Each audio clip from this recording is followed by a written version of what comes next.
রাষ্ট্রপতি নির্বাচনে এবার চূড়ান্ত বড় চমক। সব জল্পনা কল্পনার অবসান ঘটিয়ে জামায়াত ইসলামী আনুষ্ঠানিকভাবে রাষ্ট্রপতি প্রার্থী হিসেবে ঘোষণা করল বীর মুক্তিযোদ্ধা কর্নেল অলি আহমেদের নাম। আর এই ঘোষণাতেই দেশের রাজনীতির মাঠে শুরু হয়েছে নতুন হিসাব নিকাশ। অনেকেই জানতে চেয়েছিলেন যে জামায়াত ইসলামী কাকে বেছে নেবে। এখন সেটা একদম পরিষ্কার। জিয়াউর রহমানের অন্যতম সহযোদ্ধা কর্নেল অলি আহমেদকে সামনে রেখে এবার বড় মাঠ কাঁপাতে চায় জামায়াত ইসলামী।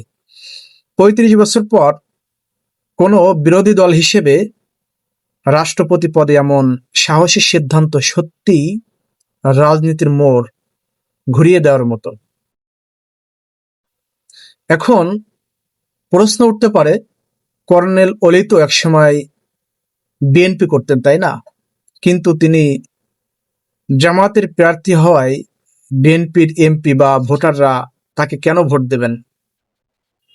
এর বড় যুক্তি হলো, কর্নেল অলি বিএনপির প্রতিষ্ঠাতা শহীদ প্রেসিডেন্ট জিয়াউর রহমানের অত্যন্ত ঘনিষ্ঠ সহযোদ্ধা এবং একজন পরীক্ষিত বীর মুক্তিযোদ্ধা।